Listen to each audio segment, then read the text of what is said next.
Hello students, welcome to math tuber. আমি তোমাদের অঙ্কের স্যার। আজ তোমাদের পড়াবো প্রথম চ্যাপ্টার বাস্তব সংখ্যা পার্ট 2 এবং কোষে দেখি 1.1। চলুন শুরু করা যাক। দেখো, প্রথমেই যে টপিকটা আসছে পার্ট 2 এর, সেটা হচ্ছে সংখ্যা রেখা। সংখ্যা রেখা কি? নামটার মধ্যেই সব কিছু লুকিয়ে আছে, সংখ্যা এবং রেখা। তার মানে একটা রেখার মধ্যে যখন কতকগুলি সংখ্যা লিখব, সেটা হবে সংখ্যা রেখা। সেই সংখ্যাগুলো একটা নির্দিষ্ট নিয়মে লিখতে হবে। তো দেখো, সংখ্যাগুলোকে একটা নির্দিষ্ট নিয়মে লিখতে হবে। মানে সংখ্যার নিয়ম বলতে কি বোঝায়? দেখো, আমরা সবাই জানি 1-এর পরে 2 আসে, 2-এর পরে 3 আসে, 3-এর পরে 4 আসে। এটাকেই বলা হয় নিয়ম। তো এই নিয়ম অনুযায়ী যদি আমি সংখ্যাগুলোকে একটা লাইনের মধ্যে লিখি, তাহলে সেইটা হবে সংখ্যা রেখা। এখানে দেখো, প্রথমেই আছে স্বাভাবিক সংখ্যা রেখা। স্বাভাবিক সংখ্যা রেখা কী হবে? স্বাভাবিক সংখ্যার যে রেখাটা, স্বাভাবিক সংখ্যার যে রেখাটা, সেটা হবে স্বাভাবিক সংখ্যা রেখা। তো স্বাভাবিক সংখ্যা কি কি আছে? স্বাভাবিক সংখ্যা আমরা জানি 1 থেকে শুরু হয়। তো সব থেকে প্রথমে আমরা কি করব? এখানে একটা 1 লিখব। সো এখানে আসলো কি? এখানে আসবে 1। তো এটা 1। তারপরে কি? 1-এর পর আসবে 2 আসবে। নিয়ম অনুযায়ী লিখতে হবে, এমন নয় যে 1-এর পর 3 লিখে দিলাম, এরকম লিখলে হবে না। তারপর কত আসবে? 3। তারপর 4, তারপর 5। এভাবে করে একটা নির্দিষ্ট দূরত্বে, মনে রাখবে 1 থেকে 2-এর দূরত্ব যতটা হবে, 2 থেকে 3-এর দূরত্ব ততটাই হওয়ার দরকার, 3 থেকে 4-এর ততটাই হবে। ঠিক আছে? তো সেই জন্য তোমরা কি করবে? স্কেল দিয়ে সেই দূরত্বগুলো নেবে, 1 সেন্টিমিটার দূরে দূরে সংখ্যাগুলো নেবে। তো 6, 7, 8, 9, 10, 11। এভাবে করে আরও নাম্বার আছে। এমনটা নয় যে 11তে গিয়ে শেষ হয়ে গেল, আরও নাম্বার আছে। এই জন্য এখানে একটা তীর চিহ্ন দেওয়া আছে। তীর চিহ্ন দেওয়া আছে মানে এখানে আরও সংখ্যা আছে। তো 1, 2, 3, 4, 5, 6, 7, 8, 9, 10, 11, 12, 13 সব সংখ্যাগুলো এখানে স্বাভাবিক সংখ্যা রেখাতে আছে। অখণ্ড সংখ্যা কি? অখণ্ড সংখ্যাতে আমরা জানি স্বাভাবিক সংখ্যার সঙ্গে শুধুমাত্র শূন্য যুক্ত হয়ে অখণ্ড সংখ্যা তৈরি করে। তাহলে এটা শুরু হবে 0 থেকে, এটা শুরু হবে 0 থেকে। 0, 1, 2, 3, 4, 5, 6, 7, 8, 9 এভাবে করে চলে যাবে, আরও যাবে। ঠিক আছে? তো এভাবে করে স্বাভাবিক সংখ্যাগুলোর সঙ্গে শূন্য যুক্ত হয়ে অখণ্ড সংখ্যা রেখা তৈরি হবে। অখণ্ড সংখ্যা রেখা তৈরি হবে। স্বাভাবিক সংখ্যা রেখা হয়ে গেল। পূর্ণ সংখ্যা রেখা কী হবে? পূর্ণ সংখ্যা রেখাতে কি হয়? এখানে ঋণাত্মক সংখ্যাগুলো আসে। ঋণাত্মক সংখ্যাগুলো কি হয়? দেখো, পূর্ণ সংখ্যা রেখাতে মাঝামাঝি জায়গায় শূন্য নেবে। পূর্ণ সংখ্যা রেখাতে মাঝামাঝি জায়গায় শূন্য নেবে। আর এরপরে কি করবে? এখানে 1, তারপর কত? 2, তারপর 3, তারপর 4, তারপর 5, এটা 6। আর বাঁ দিকে নেবে নেগেটিভ সংখ্যাগুলো। নেগেটিভ সংখ্যাগুলো উল্টো লিখতে হয়। -1, -2 এভাবে যাবে।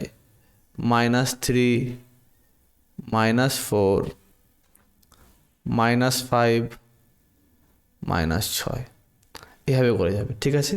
তো 0 থেকে ডান দিকে ধনাত্মক সংখ্যাগুলো, আর 0 থেকে বাম দিকে সবগুলো ঋণাত্মক সংখ্যা। দেখো, যে যত বাম দিকে থাকবে সে তত ছোট নাম্বার। দেখো, 6 যে সংখ্যাটা আছে, -6, এই সংখ্যাটা সব থেকে বাম দিকে আছে।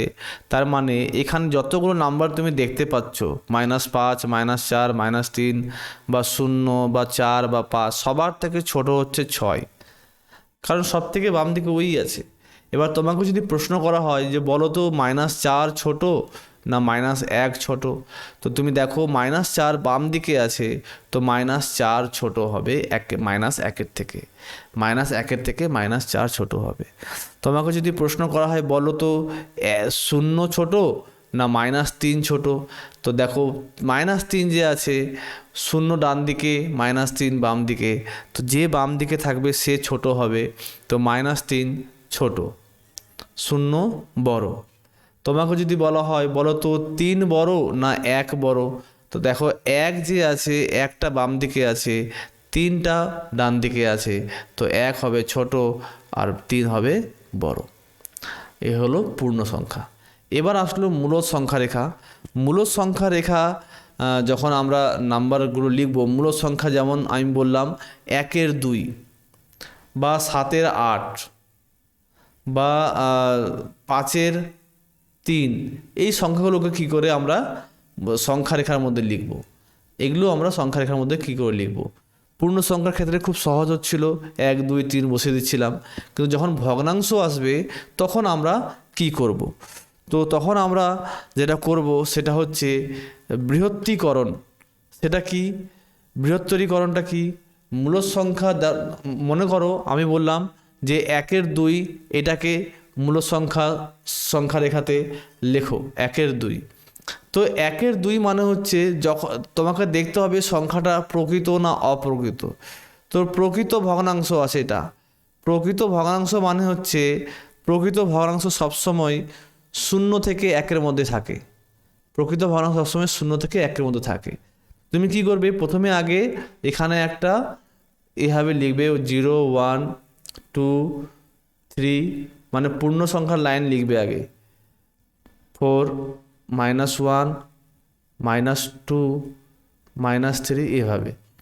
এবার দেখো 1-এর 2 সংখ্যাটা 0 থেকে 1-এর মধ্যে আছে, মানে এতটুকু জায়গার মধ্যে আছে, এই যে জায়গাটা এতটুকু জায়গার মধ্যে আছে, এখানে আছে, এখানে আছে 1-এর 2।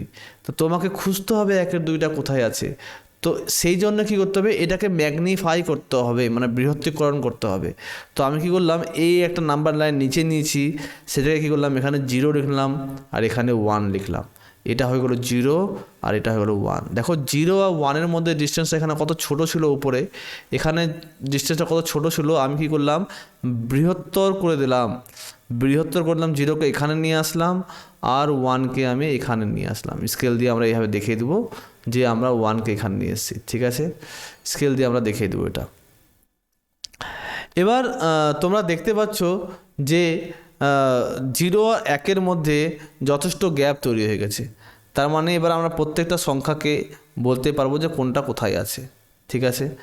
এবার দেখো নিচে আছে 2, নিচে সংখ্যাটা কি তা মাথায় রাখতে হবে, 1-এর 2 আমাদেরকে বের করতে হবে।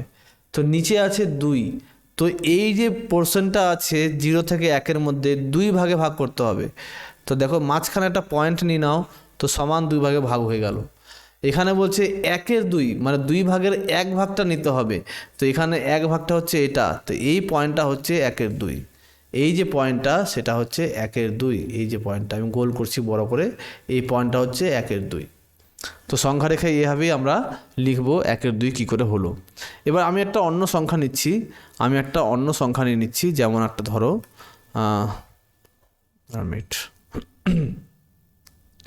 আমি একটা সংখ্যা নিচ্ছি 5-এর 6। 5-এর 6, তো এটাও দেখো প্রকৃত ভগ্নাংশ। প্রকৃত ভগ্নাংশ মানে হচ্ছে যার হরটা বড় হবে, হর বড় হবে, লব ছোট হবে, সেটা হচ্ছে প্রকৃত ভগ্নাংশ। তো প্রকৃত ভগ্নাংশের ক্ষেত্রে আমি একটু আগেই বললাম যে প্রকৃত ভগ্নাংশ সবসময় 0 থেকে 1-এর মধ্যে থাকে। তো 0 থেকে 1-এর মধ্যে থাকে, তো আমরা কি করব, আবার সে একই রকমভাবে আমাকে 0টাকে এখানে নিয়ে আসতে হবে আর 1টাকে আমাকে এখানে নিয়ে আসতে হবে, ঠিক আছে। এটা এখানে কোথাও 1 নিয়ে আসলাম, এটা হচ্ছে 0 আর এটা হচ্ছে 1।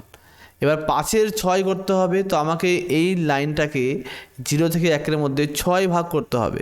তো 6 ভাগ কী করে করব, প্রথমে আমি অর্ধেক করে নিলাম, এটাকে 3 ভাগ এবং এটাকে 3 ভাগ, দেখো 6 ভাগ হয়ে গেছে।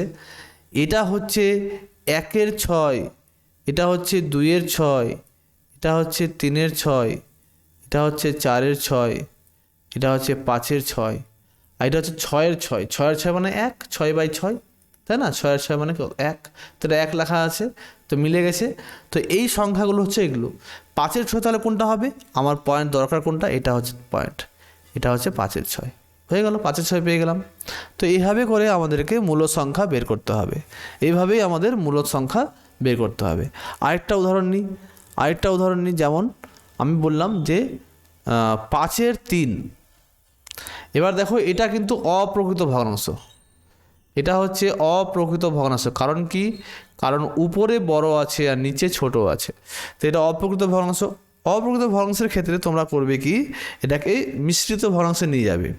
তো মিশ্রিত ভগ্নাংশে নিয়ে যাওয়ার জন্য কী করতে হয় আমাদেরকে? এটাকে ভাগ করতে হয় 3 দিয়ে। তো কত হবে? 3-1-এ 3 আর 1/2-3। তো 1/2 মানে 1-এর থেকে বড় আছে, 1-এর থেকে বড় আছে, 1 থেকে 2-এর মধ্যে হবে। তাহলে 1-এর থেকে বড় মানে 1 থেকে 2-এর মধ্যে থাকবে। তো 2, 3, 4, এটা -1, এটা -2, এটা -3। তো 1 থেকে 2-এর মধ্যে থাকবে। তো এই যে 1 আর এটা 2 এর মাঝখানে থাকবে। তো আমি এখানে আবার এটাকে ম্যাগনিফাই করব, মানে বড় করে দেব। এটাকে লিখব 1 আর এটাকে লিখব 2। কেন বুঝতে পারলে কেন 1 থেকে 2-এর মধ্যে থাকবে? এর আগে 0 থেকে 1-এর মধ্যে থাকছিল, এবার 1 থেকে 2-এর মধ্যে থাকবে। কারণ 1/2 আছে, মানে 1-এর থেকে একটু বেশি। তো এটা হলো 1, এটা হলো 1/2। এবার কী করতে হবে? এই যে 2-এর 3টা এখানে লিখতে হবে, এই জায়গাটাতে 2-এর 3টা খুঁজে বের করতে হবে। তো নিচে 3 আছে, তো 3টা ভাগে ভাগ করব। তো 3টা ভাগে ভাগ করে দিচ্ছি, সমান 3টা ভাগে ভাগ করে দিলাম। এটা হলো 1/1-3, এটা হলো 1/2-3, তাই তো? এটা প্রথম পার্ট ছিল ওই জন্য 1/1-3, এটা দ্বিতীয় পার্ট আছে ওই জন্য 1/2-3, আর এটা হচ্ছে 2। তাহলে আমার 1/2-3 দরকার। তো এটা হচ্ছে 5-এর 3, এই পয়েন্টটা হচ্ছে 5-এর 3, যেটাকে আমরা 1/2-3 লিখেছিলাম। তো এইভাবে করে আমরা বের করতে পারবো, ঠিক আছে? মূলদ সংখ্যার এখানে বলছে যে কোনো দুটি মূলদ সংখ্যার মধ্যবর্তী মূলদ সংখ্যা নির্ণয় করো। এবার দেখো, যে কোনো দুটো মূলদ সংখ্যা নিচ্ছি, তার মাঝে যে সংখ্যাটা হবে, যে কোনো দুটো মূলদ সংখ্যা নাও, আর তার মাঝখানে যে পয়েন্টটা হবে সেই পয়েন্টটা তোমাকে বের করতে হবে একদম মাঝামাঝি বরাবর। সরি। সো দেখো, মনে করো 1-এর 2 নিচ্ছি আর 3-এর 4 নিচ্ছি। এই দুটো মূলদ সংখ্যা, এদের মাঝখানে একটা পয়েন্ট থাকবে, সেই পয়েন্টটা কী হবে সেটা তোমাকে বলতে হবে। এর মাঝখানে একটা পয়েন্ট থাকবে, সেটা কী হবে সেটা তোমাকে বলতে হবে। তো সেটা কি করে পাবো? এর যে মাঝখানে পয়েন্ট থাকবে এক্স, মনে করো আমি এক্স পয়েন্ট নিচ্ছি, তো এক্স নিচ্ছি না, তো সেটা তো তোমাদের কনফিউজ হয়ে যাব। তো এই যে পয়েন্টটা আছে, এই পয়েন্টটা হবে এদের যোগফলের অর্ধেক। এদের মাঝখানে যে পয়েন্টটা হবে এদের যোগফলের অর্ধেক হবে। তার মানে এই যে পয়েন্টটা আমরা পাবো, এই পয়েন্টটা পাবো 1-এর 2 প্লাস 3-এর 4/2। তো আমরা কত পাবো? 1-এর 2 আর 3-এর 4 যোগ করলে আমরা পাবো 2 + 3/4, আর নিচে আছে 2, তার মানে পেলাম 5-এর 8। তো এই 5-এর 8 সংখ্যাটা যে আছে, এখানে যে সংখ্যাটা আছে একদম মাঝামাঝি সংখ্যাটা আছে, সেটা হলো 5-এর 8। তার মানে কি 1-এর 2 এর মাঝখানে একটা পয়েন্ট আছে, যেটাকে আমরা বললাম 5-এর 8, একদম মাঝখানে আছে, আর 3-এর 4 এদিকে আছে। এবার দেখো 1-এর 2 আর 5-এর 8-এর মাঝখানে একটা পয়েন্ট থাকবে, 1-এর 2 এবং 5-এর 8-এর মাঝখানে একটা পয়েন্ট থাকবে। সেটা কি করে বের করব? সেটাও সেম রুল, এই দুটোর যোগ করে 2 দিয়ে ভাগ। তো 1-এর 2 প্লাস 5-এর 8 ভাগ 2, তো এটা কত হবে? 8 আর 2-এর লসাগু 8, 4-1-এ 4 প্লাস 5 আর নিচে 2, তো এটা কত হলো? 9-এর 16। তো এই যে পয়েন্টটা পেলাম সেটা পেলাম 9-এর 16। একইভাবে 5-এর 8 এবং 3-এর 4-এর মাঝখানে একটা পয়েন্ট থাকবে এখানে। তো এটা কি করে বের করব? সেম রুল, এই দুটোর যোগ করে 2 দিয়ে ভাগ। তো 5-এর 8 প্লাস 3-এর 4 /2, তো এটা যোগ করে আমরা বের করব। এটা কত হবে? এটা হবে 8 লসাগু 10 প্লাস সরি 10 না, 5 প্লাস 6, এটা হবে 5 প্লাস 6। তো 5 প্লাস 6 কত হচ্ছে 11। তো 5 প্লাস 6 আর নিচে 2, তো 11/16। তো এই যে সংখ্যাটা আসলো সেটা হচ্ছে 11/16। তো এখানে একটা পয়েন্ট পেলাম, এখানে একটা পয়েন্ট পেলাম। একইভাবে 1-এর 2 এবং 9-এর 16-এর মাঝখানে একটা পয়েন্ট আছে। আবার যে সংখ্যাটা পাবো ওই সংখ্যাটা এবং 1-এর 2-এর মাঝখানে একটা পয়েন্ট আছে। তার মানে কি আমরা পয়েন্ট একটা করে মাঝখানে একটা করে সবসময় পয়েন্ট পেতে থাকবো। একটা করে যে কোনো দুটো মূল সংখ্যার মাঝখানে একটা পয়েন্ট অবশ্যই পাবো। যে কোনো দুটো মূল সংখ্যা নাও, তাদের মাঝখানে একটা পয়েন্ট আমি অবশ্যই পাবো। তার মানে কি আমরা এই কাজটা কোনোদিনও শেষ হবে না, আমাদের এই কাজটা কোনোদিনও শেষ হবে না, পয়েন্ট বেরোতেই থাকবে, একটা করে পয়েন্ট বেরোতেই থাকবে। তার মানে দুটি মূল সংখ্যার মাঝখানে, এই কথাটা খুবই ইম্পর্টেন্ট, দেখে নাও, দুটি মূল সংখ্যার মাঝে অসীম সংখ্যক মূলদ সংখ্যা আছে, অসীম সংখ্যক মূলদ সংখ্যা আছে। তার মানে অনেক আছে, তুমি কোনোদিনও শেষ করতে পারবে না, তুমি কোনোদিনও শেষ করতে পারবে না। তার মানে দুটো যদি মূল সংখ্যা নিয়ে নিই, যেটা আমি নিয়েছিলাম 1-এর 2 আর এটা মনে করো 5-এর 6, তাহলে এই দুটো পয়েন্টের মাঝখানে কতগুলো পয়েন্ট আছে যেগুলো মূল সংখ্যা, সেগুলো হচ্ছে অসীম সংখ্যক আছে, সবগুলোই হচ্ছে একটা করে মূলদ সংখ্যা। এগুলো নাম্বার অফ পয়েন্টস কতগুলো আছে, অসীম। তো এরকম ভাববে না যে এর মাঝখানে 4টা পয়েন্ট আছে বা 8টা পয়েন্ট আছে বা 10টা আছে, অসীম সংখ্যক মূলদ সংখ্যা আছে। ঠিক আছে, এবার তোমাকে বলবে যে এই দুটো সংখ্যার মাঝখানে 5টা মূলদ সংখ্যা বের করো। এই দুটো মূলদ সংখ্যার মাঝখানে 5টি মূলদ সংখ্যা বের করো। তো সেটা কি করে বের করবে, সেটা বের করবে এভাবে, দেখো 1-এর 2 ছিল আর 5-এর 6 ছিল। তোমরা করবে কি, যে প্রথমেই যে হরটা আছে, হর দুটোকে সমান করবে। তো হর দুটোকে সমান করার জন্য কি করতে হয়, এই দুটোর লসাগু নাও, 2 আর 6-এর লসাগু। তো 2 আর 6-এর লসাগু কত হবে, 2 আর 6 লসাগু 2 × 3 দ্যাট ইজ 6। তো আমাকে নিচে 6 বানাতে হবে, দুটোরই নিচে 6 বানাতে হবে। তো তুমি কি করবে, এটাকে, এই ভগ্নাংশটাকে উপরে 3 দিয়ে গুণ করে দাও, নিচে 3 দিয়ে গুণ করে দাও। আর এখানে কিছু করার দরকার নেই, কারণ এটা অলরেডি 6 হয়ে আছে। তো এটা কত হয়ে গেল, 3-এর 6 আর এটা হচ্ছে 5-এর 6। এবার আমাকে কটা সংখ্যা বের করতে হবে, বলেছে আমাকে 5টি মূল সংখ্যা বের করো, 5টি মূল সংখ্যা নির্ণয় করো। তো এবার তোমরা দেখতে পাচ্ছ 3 এবং নিচে দুটো 6 হয়ে গেছে, কিন্তু 3 আর 5-এর মাঝখানে মাত্র একটি সংখ্যা আছে 4। তার মানে একটা সংখ্যা পাচ্ছি, কিন্তু তোমাকে আরও এটাকে বাড়ানোর জন্য কি করতে হবে, এই 6টা যে আছে 6টাকে আরও বাড়াও, তাহলে উপরের গ্যাপটা আরও বাড়বে। তো তুমি এক কাজ করো, 6টাকে 4 দিয়ে গুণ করে দাও। তো এটাকে যদি 6কে যদি 4 দিয়ে গুণ করি, তো উপরেও তো 4 দিয়ে গুণ করতে হবে।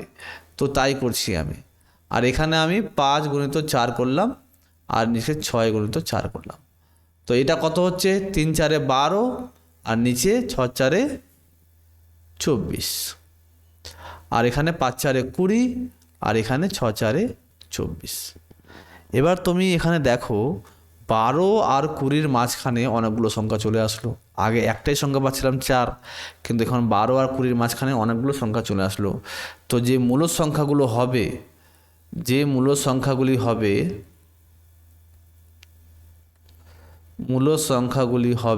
কি হবে, 12-র পরে কি হবে, 13/24,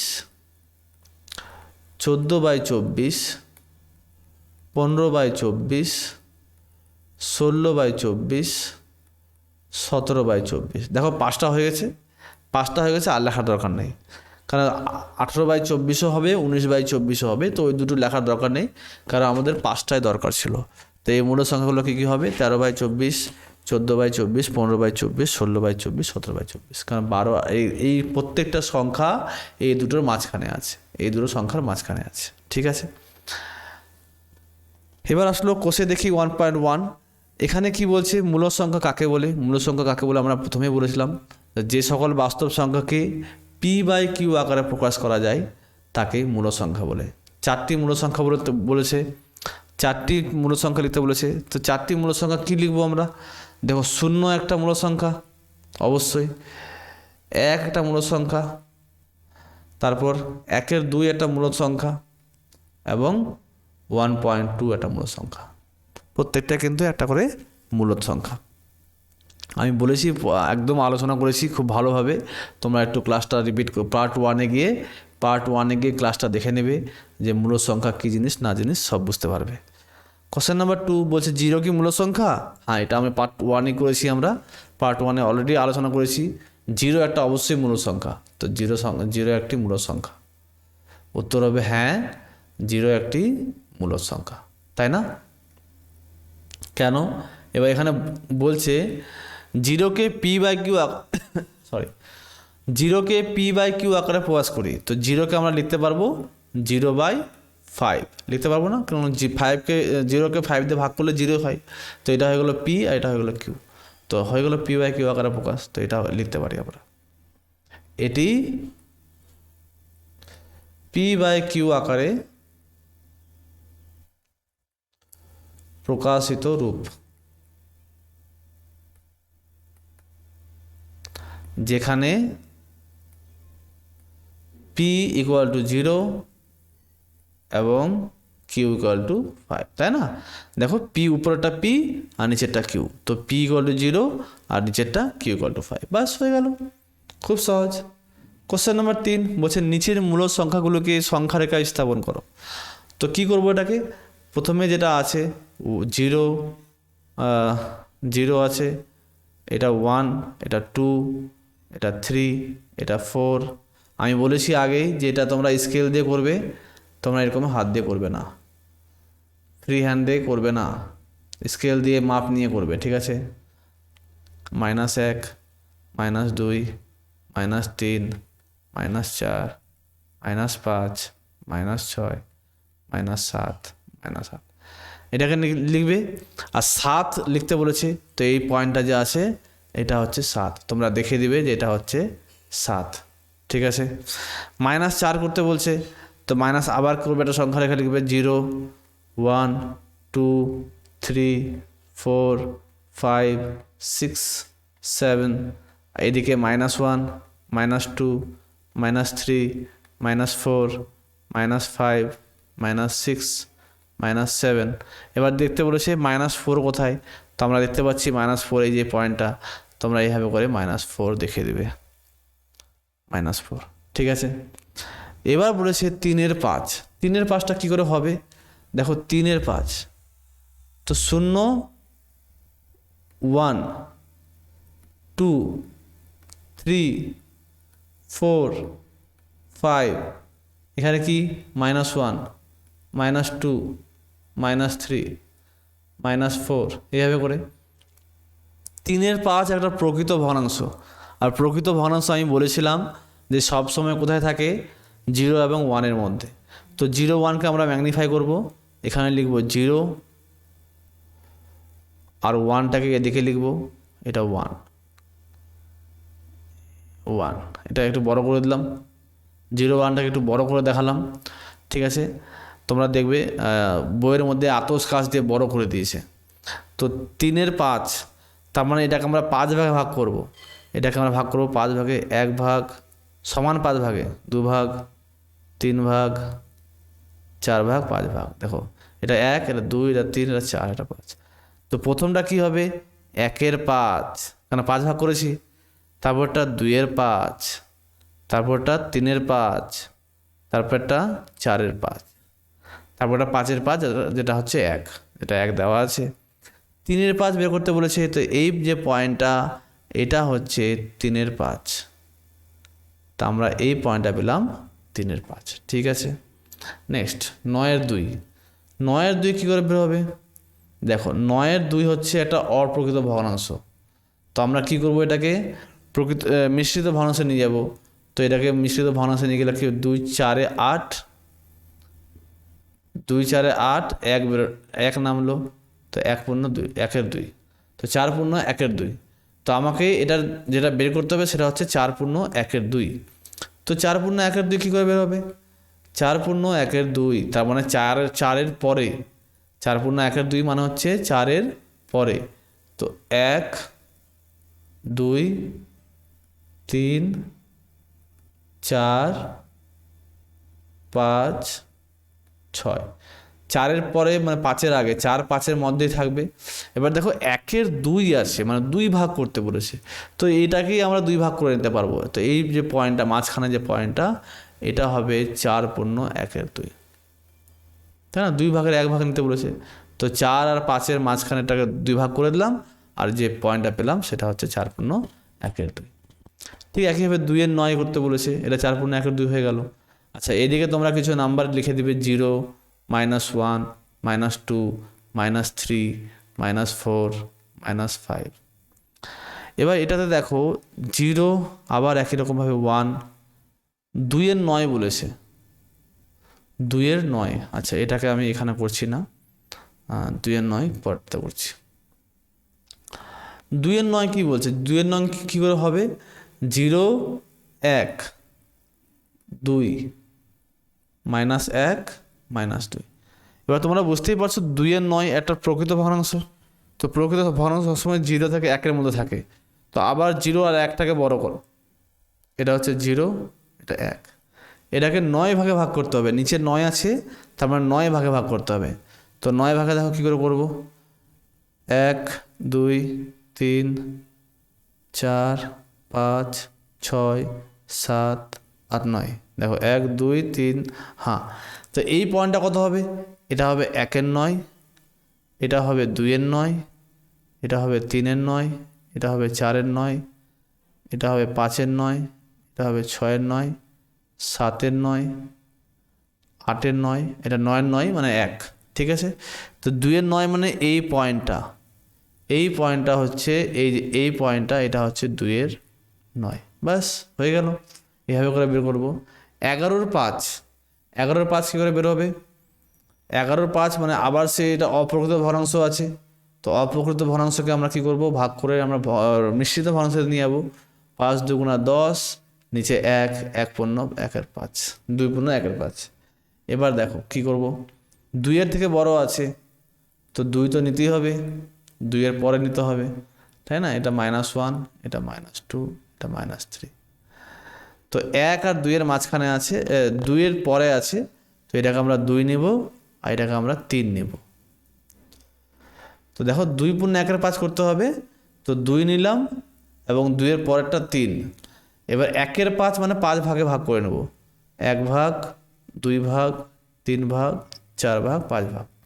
এবার 1-এর 5 কোনটা হবে? এটা 1-এর 5 হবে, এটা 1-এর 5, এটা 2-এর 5, এটা 3-এর 5, এটা 4-এর 5। আর যেহেতু 2-এর পরে আছে তখন 2 লেগে যাবে, 2 2 2 2। তো 2×1=5, 2×2=5, 2×3=5, 2×4=5। তো আমাদেরকে বের করতে বলেছে এই সংখ্যাটা, তো এটা হবে 2×1=5, যেটাকে আমরা 11-5ও বলি, 11-5ও বলি, ঠিক আছে? ওকে, ঠিক। নেক্সট -13/4, -13/4 সে একইভাবে কী করবো? এটাকেও আমরা ভাগ করব। তো 13কে ভাগ করে দিই, 4 3 12 আর 1-4।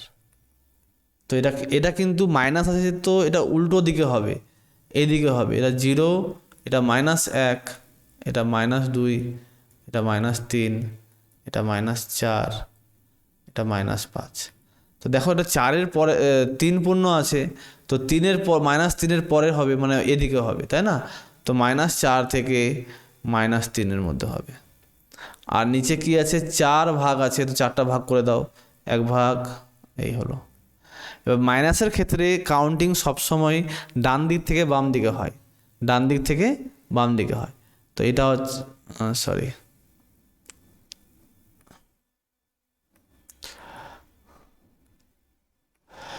এটা হচ্ছে -4 আর এটা হচ্ছে -3, একটু ম্যাগনিফাই করে দিলাম।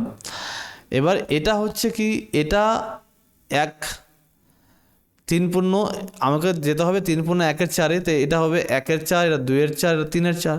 তো এই যে পয়েন্টটা হবে, এই পয়েন্টটা হবে -3×1=4, কারণ আমরা বাদিতে কাউন্ট করব। তো তো 1 হবে এই পয়েন্টটা এক, এটা 2, তারপর এটা 3, তারপর এদিকে -4 আসছে। তো এটা হচ্ছে -3/1/4, এটাকে বলবো আমরা -13/4 হয়ে গেছে। Okay, question number 3 complete. Question number 4 বলছে নিচের প্রত্যেকটি ক্ষেত্রে মূল সংখ্যার দুটির মধ্যে একটি মূল সংখ্যা লিখি এবং সংখ্যা রেখায় বসাই। দেখো 4 আর 5-এর মাঝখানে এটা 4 আছে আর এটা 5 আছে, এর মাঝখানে একটা মূল সংখ্যা লিখতে হবে। তো 4.5 বসিয়ে দাও, এটা মাঝখানে 4.5 মানে 4.5 হয়ে গেল মূল সংখ্যা এটা। তো 1 নম্বর হয়ে গেল, এটা অপশান 1, তাই না? তারপর 2 নম্বর কি বলছে, 1 আর 2-এর মাঝখানে। তো আমরা একই রকমভাবে লিখব 0, 1, 2, 3, 4, আর এখানে হবে -1, -2, -3, এইভাবে করে। 1 আর 2-এর মাঝখানে কী হবে, এটা 1, এটা 2, এর মাঝখানে কী হবে 1.5, 1.5। তো এখানে বসিয়ে দাও, বাস হয়ে গেল। তো এই 1.5 এটা অ্যান্সার, এর মাঝখানে আছে। তো এর উত্তর হবে 1.5, এটা হচ্ছে 4.5, ঠিক। তারপর 1/4 এবং 1/2-এর মাঝখানে বের করতে হবে। তো দেখো দুটোই কিন্তু, দেখো 1/4 এবং 1/2 এই দুটোই কিন্তু প্রকৃত ভগ্নাংশ। তার মানে দুটোই সংখ্যা কোথায় আছে, 0 থেকে 1-এর মধ্যে আছে। এটাকে 2 করে দাও আর এটাকে -1 করে দাও। তোমাদের মনের মধ্যে প্রশ্ন জাগতেই পারে যে একবার ছোট 0 থেকে 1-এর মধ্যে একবার ছোট নিচ্ছেন, একবার বড় নিচ্ছেন। তো দেখো এই ইউনিটটা তুমি নিজের হিসাব মতো নিতে পারো, তোমার যত বড় ইচ্ছা, যত ছোট ইচ্ছা, ঠিক আছে? ওটা কোনো বড় ব্যাপার না। 1 সেন্টিমিটার হতে পারে, 5 সেন্টিমিটার হতে পারে, তুমি তোমার সুবিধা মতো নেবে। তো এটা 1/4 আছে, এটা 1/2 আছে, এই দুটো সংখ্যাকে প্রথমে লিখে নিচ্ছি। 1/4 মানে তোমাকে 4 ভাগ করতে হবে এটাকে। তো এই গেল তোমার 1/4, হ্যাঁ। তো এটা হবে 1/4, 4 ভাগ করেছি, তার একতম যে পয়েন্টটা, প্রথম পয়েন্টটা, তো সেটা হচ্ছে এটা 1/4। 1/2 কোনটা, 1/2 হচ্ছে, দেখো 1/2 হচ্ছে 0 থেকে 1-এর ভাগে 2 ভাগ করবো, মানে মাঝখানের পয়েন্টটা নেব, আর 1/2 মানে হচ্ছে এই পয়েন্টটা, এটা 1/2 মানে 1/2কে আমরা, দেখো 1/4 আছে আর এটা 1/2 আছে। তো আমরা যদি দুটাকে নিচে সমান করতে চাই তাহলে কি করতে হবে, এই যে সংখ্যাটা আছে এটা উপর নিচ 2 দিয়ে গুণ করছি, তো কত হবে 2/4, কারণ 4 করতে হচ্ছে। তো এটা হয়ে গেলো 2/4। তো 1/4, 2/4। তো দেখো এটা 1/4, তারপর এটা কত হবে 2/4, তারপরটা 3/4, তারপরটা 4/4। তো এটা হচ্ছে 1/2। তো এটা 1/2টাকে আমি লিখবো 2/4, ঠিক আছে? 1/2টাকে আমরা কি লিখবো, 2/4 লিখে দিচ্ছি। এটা হচ্ছে 2/4। তো এর মাঝখানে একটা পয়েন্ট চেয়েছে, তো এর মাঝখানে একটা পয়েন্ট বসিয়ে দাও, আর এই পয়েন্টটা কী হবে, আর আমরা জানি মাঝখানের পয়েন্ট আমাদেরকে যদি বের করতে হয় তাহলে 1/4 + 2/4কে 2 দিয়ে ভাগ করতে হয়। তো উপরে তো 3/4 হচ্ছে আর নিচে আছে 2, তো এটা হবে 3/8। তো এই যে সংখ্যাটা আছে সেটা হচ্ছে 3/8, বাস হয়ে গেল। কোশ্চেন নাম্বার 3ও কমপ্লিট। এবার কোশ্চেন নাম্বার 4 কি বলছে, question number 4 is very easy. দেখো 0 আছে, -1 এদিকে হবে, -1, আর এদিকে +1 হবে, আর 1/2 আছে, মানে 1/2 ভাগ, এই 0 থেকে 1-এর মধ্যে যে প্রশ্নটা আছে তার 2 ভাগ, মানে এখানে 1/2 মানে হচ্ছে 1/2 মানে হচ্ছে হাফ, তার মানে 1-এর অর্ধেক। তো 0 থেকে 1-এর অর্ধেক করলাম, তো এটা হচ্ছে 1/2। -1 থেকে 1/2-এর মধ্যে একটা মূল সংখ্যা লিখতে বলেছে। তো এখানে স্পষ্ট দেখা যাচ্ছে -1 থেকে 1/2-এর মধ্যে মাঝখানে একটা পয়েন্ট 0 আছে, 0 একটা আছে। তো এর উত্তর একবার লিখে দাও, এর উত্তর হচ্ছে 0। আর এখানে তো আমি সংখ্যা রেখা স্থাপন করে দিয়েছি, তো এর উত্তর হবে 0। ওকে, এবার কোশ্চেন নাম্বার 5 কি বলছে, 1/4 এবং 1/3। আমি ঠিক একটু আগেই বললাম যে নিচে দুটো সংখ্যাকে তোমাকে সমান করতে হবে। তো 4 আর 3-এর লসাগু 12, তো দুদিকে 12 করতে হবে। তো উপরে 3 দিয়ে গুণ করে দিচ্ছি, 3 দিয়ে গুণ করে দিলাম, আর এটাকে 4 দিয়ে গুণ করে দিলাম। তো এটা কত হলো, 3/12, 4/12। তো 3-এর 12, 4-এর 12, তো আমাকে এই দুটোই কিন্তু 3-এর 12 এবং 4-এর 12 দুটোই কিন্তু প্রকৃত ভগ্নাংশ, তার মানে 0 থেকে 1-এর মধ্যেই থাকবে। তো 0 এটা, আর এটা হচ্ছে 1। আর এই পোর্শনটাকে 12 ভাগে ভাগ করতে হবে। তো আমাকে কী করতে হবে, 12 ভাগে ভাগ করার জন্য এই নিলাম, এই নিলাম। প্রথমে 4 ভাগে ভাগ করলাম, তার প্রত্যেকটা ভাগকে 3 ভাগে ভাগ করে দাও, তাহলে 12 ভাগ হয়ে যাবে। 4-3 12, তাই না? দেখো এবার কাউন্ট করো, 12টা ভাগ হয়ে গেছে। এবার 12টা ভাগের মধ্যে 3 নম্বর ভাগটা হচ্ছে 3-এর 12, 3-এর 12, এটা হচ্ছে 3-এর 12, তাই না? এই পয়েন্টটা 3 নম্বর ভাগটা, এটা হচ্ছে 3-এর 12। আর 4 নম্বর যে ভাগটা আছে এই পয়েন্টটা, এটা হচ্ছে 4-এর 12। এর মাঝখানে যে পয়েন্টটা আছে, সেই পয়েন্টটা কত হবে? তো আমি একটু আগেই বললাম, খুব সিম্পল, 3-এর 12 প্লাস 4-এর 12 বাই 2। সবসময় দুটো মূলদ সংখ্যার মাঝের পয়েন্ট যদি বের করতে হয়, দুটোকে যোগ করে দাও, 2 দিয়ে ভাগ করে দাও। তো এটা হবে 7-এর 12 বাই 2, মানে হচ্ছে 7-এর 24। তো এটা হবে 7-এর 24, ঠিক আছে? এটার আনসার 7-এর 24, আনসার 7-এর 24। ওকে, -2 এবং -1-এর মধ্যে, -2 এবং -1-এর মধ্যে কি হবে? দেখো 6 নাম্বার, 0 মাইনাস এদিকে হবে -1 আর হচ্ছে -2। তো এদিকে যে পয়েন্টটা হবে সেটা কি হবে? -1.5 হবে, মানে -1.5, তাই না? তো এটার অ্যান্সার হবে -1.5। বাস হয়ে গেল। এখানে দুটো পয়েন্ট দেখে দাও, 1 2, বাস। ঠিক আছে, question number 4 is complete. Question number 5, 4 ও 5-এর মধ্যে 3টি মূলদ সংখ্যা লেখো। দেখো 4 ও 5-এর মধ্যে 3টি মূলদ সংখ্যা লিখতে হবে। তো 4, এখানে দেখো আমি লিখে দিচ্ছি, এটা 0, এটা 1, এটা 2, এটা 3, এটা 4, আর এটা 5। তো 3টা লিখতে হবে। তো তুমি এক কাজ করো, 3টা পয়েন্ট এখানে বসিয়ে দাও, 1 2 3। তাহলে যে মূলদ সংখ্যাগুলো হবে, কটা ভাগ হয়েছে এখানে? 1টা 2টা 3টা 4টা ভাগ হয়েছে। তো 4 পূর্ণ 1-এর 4, 4 পূর্ণ 2-এর 4, 4 পূর্ণ 3-এর 4, 4 পূর্ণ 3টা লিখতে বলেছে, 3টা হয়ে গেছে, 3টা হয়ে গেছে, তাই না? দেখো 3টা সবগুলো কিন্তু 4-এর থেকে বড়, সবগুলো সংখ্যাই 4-এর থেকে বড় এবং 5-এর থেকে ছোট, 4-এর থেকে বড় এবং 5-এর থেকে ছোট। তো অপশান 5, কোশ্চেন নম্বর 5, এখানে আমাদের সংখ্যাগুলো বসেও গেল। এই সংখ্যাটা হচ্ছে 4 পূর্ণ 1-এর 4, এই সংখ্যাটা হচ্ছে 4 পূর্ণ 2-এর 4, আর এই সংখ্যাটা হচ্ছে 4 পূর্ণ 3-এর 4। বাস হয়ে গেল। কোশ্চেন নম্বর 6 কি বলছে? 1 আর 2-এর মাঝে 6টি মূলদ সংখ্যা লিখতে হবে। তো আমাকে কি করতে হবে? 0 1, আর এটা হচ্ছে 2, আর এটা হচ্ছে 3। তো 6টি লিখতে হয়, মানে এখানে 6টা পয়েন্ট বসিয়ে দাও, 1 আর 2-এর মাঝখানে 6টা পয়েন্ট বসিয়ে দাও।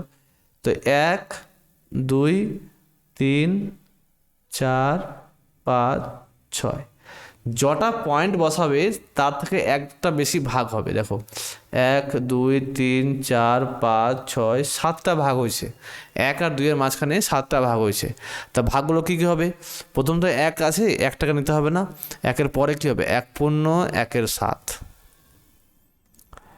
1 পূর্ণ 2-এর 7, 1 পূর্ণ 3-এর 7, 1 পূর্ণ 4-এর 7, 1 পূর্ণ 5-এর 7, 1 পূর্ণ 6-এর 7। দেখো তো 6টা সংখ্যা হলো কিনা? 1টা 2টা 3টা 4টা 5টা 6টা। তো 6টা সংখ্যা আমরা পেয়ে গেলাম, এটা হচ্ছে আনসার। তো এই 6টি সংখ্যা হচ্ছে মূলদ সংখ্যা, এবং তাদের যে স্থানগুলো হবে, এই পয়েন্টটা হচ্ছে এটা, এই পয়েন্টটা হচ্ছে এটা, এই পয়েন্টটা হচ্ছে এটা, এই পয়েন্টটা হচ্ছে এটা, এই পয়েন্টটা এটা, এবং এই পয়েন্টটা এটা। তো আমাদের 6টা সংখ্যা পেয়ে গেলাম, 6টা সংখ্যা পেয়ে গেলাম। 1.1-এর 7, 1.2-এর 7, 1.3-এর 7, 1.4-এর 7, 1.5-এর 7, 1.6-এর 7। আর তোমাদেরকে বলাই হয়েছে যে মিশ্রিত ভগ্নাংশ হোক বা অপ্রকৃত হোক বা প্রকৃত ভগ্নাংশ হোক, সবগুলো কিন্তু মূলদ সংখ্যা। তো এগুলো সবগুলোই হচ্ছে মূলদ সংখ্যা। কোশ্চেন নাম্বার 7 কি বলছে? 1-এর 5 এবং 1-এর 4-এর মধ্যে 3টি মূলদ সংখ্যা লিখতে হবে। তো 1-এর 5 এবং 1-এর 4-এর মাঝখানে 3টি মূলদ সংখ্যা লিখতে হবে। তো আমি বলেছিলাম যে এটাকে কী করতে হবে, যে নিচের যে সংখ্যাটা আছে নিচের হর দুটোকে সমান করতে হবে। তো সমান করার জন্য এদেরকে লসাগু নিতে হবে, 5 আর 4 লসাগু। তো 5 আর 4 লসাগু কিছুতে ভাগ যাবে না বলে 5 × 4, তার মানে 20 হয়ে গেল। তো নিচে 20 করতে হবে। তো নিচে 20 করার জন্য উপরে 5 দিয়ে গুণ 4 দিয়ে গুণ করতে হবে, উপর নিচ 4 দিয়ে গুণ করতে হবে, আর এটাকে 5 দিয়ে গুণ করতে হবে নিচে 20 করার জন্য, নিচে 20 করার জন্য। তাহলে যে সংখ্যাটা পেলাম সেটা হচ্ছে 4-এর 20 আর এটা 5-এর 20। এবার তোমরা দেখতে পাচ্ছ যে 4 আর 5-এর মাঝখানে তো কোনো পয়েন্টই নেই, 4 আর 5-এর মাঝখানে কোনো পয়েন্ট নেই। তো আমি লিখব কি? কোনো সংখ্যাই নেই, তো কি লিখব? তো এই গ্যাপটাকে বাড়ানোর জন্য আমরা কি করব, নিচের সংখ্যাটাকে আরও বাড়াবো, নিচের সংখ্যাটাকে আরও বাড়াবো। 20 আছে, তো এটাকে তোমরা 5 দিয়ে গুণ করে দাও। তো এটাকেও 5 দিয়ে গুণ করে দাও এবং এটাকেও 5 দিয়ে গুণ করে দাও। তো এটা কত হবে? 4 × 5, 20 × 5। এটাকে 5 × 5, 20 × 5। তাহলে কত হচ্ছে? 4 × 5 = 20/100, আর এটা হয়ে গেলো 25/100। এবার দেখো নিচে তো সমান আছে, কিন্তু উপরে যে সংখ্যাগুলো আছে তাদের মধ্যে গ্যাপটা কিন্তু বেড়ে গেল। এখানে কিছু নাম্বার আমি ঢোকাতে পারবো, 21, 22, 23, 24। তাহলে যে এর যে উত্তরটা হবে, 3টি মূলদ যে সংখ্যা হবে, এদের দুটি সংখ্যার মাঝখানে 3টি মূলদ সংখ্যা হবে। কি হবে? দেখো 20/100, তো 20/100 মানে কি? এটা মানে 1-এর 5। আর 25/100 মানে কি? এটা মানে 1-এর 4। এগুলো সব সমতুল্য ভগ্নাংশ। তো আমরা কি করব, এর পরেরটা নেব, তার মানে 21/100, 22/100, 23/100, 24/100 নেওয়ার 24/100টাও নিলেও সঠিক হবে, কিন্তু যেহেতু 3টি মূলদ সংখ্যা বলেছে তো আমরা এত দূর অবধি ছেড়ে দেব। তোমাদের বইয়ে কিন্তু উত্তর নাও মিলতে পারে, কারণ আমি তোমাদের বলেছিলাম যে দুটো মূলদ সংখ্যার মাঝামাঝি অসীম সংখ্যক মূলদ সংখ্যা থাকে। তার মানে এখানে মূলদ সংখ্যা অনেকগুলো উত্তর হতে পারে, ঠিক আছে? ওই 3টে উত্তর হবে তার কোনো মানে নেই। কোশ্চেন নাম্বার 8 কি বলেছে দেখো, বক্তব্যটি সত্য হবে না মিথ্যা হবে? দুটি পূর্ণ সংখ্যার যোগ বিয়োগ গুণ করলে পূর্ণ সংখ্যা পাই। তো এটা আমরা বলেছিলাম, এটা প্রমাণ করে তোমাদের আলোচনা করেছি পার্ট 1-এ আমরা আলোচনা করেছি। যারা জানো না তারা দেখে নেবে পার্ট 1টা। সেটা এটা হবে, ট্রু আছে, কারণ আমরা পূর্ণ সংখ্যার যোগ বিয়োগ গুণ করলে পরে একটা পূর্ণ সংখ্যাই হয়। দুটি পূর্ণ সংখ্যা ভাগ করলে সর্বদাই পূর্ণ সংখ্যা পাই, এটা ভুল বলেছে, এটা ফলস হবে। এটা ফলস হবে কেন? দুটি পূর্ণ সংখ্যা বলছি, যেমন আমি বললাম 80কে আমি যদি 6 দিয়ে ভাগ করি, এটাও পূর্ণ সংখ্যা, এটাও পূর্ণ সংখ্যা, কিন্তু এটাকে পূর্ণ সংখ্যা হবে? 80কে 6 দিয়ে ভাগ করে দাও, 6 × 1 = 6, 2 0, 6 × 3 = 18, থাকলো 2, আর ভাগ যাচ্ছে না, তো এই 2টা অবশিষ্ট থেকে যাচ্ছে। তো 2টা অবশিষ্ট থেকে যাচ্ছে, তো এটা পূর্ণ সংখ্যা হচ্ছে না, তাই না? এটা পূর্ণ সংখ্যা হচ্ছে না। বা তোমরা যদি বলি আমি 12কে 5 দিয়ে ভাগ করো, তো এটা 5 দিয়ে যদি ভাগ করি তাহলে কত হবে? 5 × 2 = 10, 2 দশমিক নিয়ে একটা শূন্য নিতে হয়, 5 × 4 = 20। তো দেখো ভাগফলটা কী হয়ে গেলো? 2.4। তো এটা তো পূর্ণ সংখ্যা হলো না, এটা পূর্ণ সংখ্যা হলো না। তো এখানে বলেছে যে দুটি পূর্ণ সংখ্যা ভাগ করলে সর্বদা পূর্ণ সংখ্যা পাই, তো এটা ফলস হবে, এটা কথা ভুল বলেছে, ঠিক আছে? কোশ্চেন নাম্বার 8 হয়ে গেল। দুটি মূলদ সংখ্যার যোগ বিয়োগ গুণ ভাগ যদি ভাজক শূন্য না হয় তাহলে করলে কি পাবো লিখি। দেখো দুটি মূলদ সংখ্যার যোগ করলে আমরা মূলদ সংখ্যা পাই, আমরা দেখেছিলাম। ধরো দুটি মূলদ সংখ্যা আছে, দুটি মূলদ সংখ্যা যোগ করলে কত হচ্ছে? 5-এর 6, এটাও একটা মূলদ সংখ্যা। বিয়োগ করলেও তো কি হয়? 1-এর 6, এটাও মূলদ সংখ্যা। গুণ করলে এটা হচ্ছে 1-এর 6, এটাও মূলদ সংখ্যা, তাই না? যদি ভাগ করি 1-এর 2 ভাগিত 1-এর 3, এখানে বলেছে ভাজকটা শূন্য হবে না, মানে পি বাই কিউ যখন করছি এই কিউটা শূন্য হবে না। কিউ যদি শূন্য না হয় তো সেটা তো পূর্ণ সংখ্যা, সেটা তো মূলদ সংখ্যা হবেই, তাই না? তো এটা হয়ে যাবে 3-এর 1, তার মানে 3-এর 2, এটাও হচ্ছে মূলদ সংখ্যা। তাহলে আমরা যে কোনো দুটি মূলদ সংখ্যার যোগ বিয়োগ গুণ ভাগ করলে পরে সেটা আমরা মূলদ সংখ্যা পাবো। তাহলে সেটা কি হবে? এটা মূলদ সংখ্যা হবে। তো এটা উত্তর হবে মূলদ সংখ্যা। এটার উত্তর কি হবে? এটার উত্তর হবে মূলদ সংখ্যা।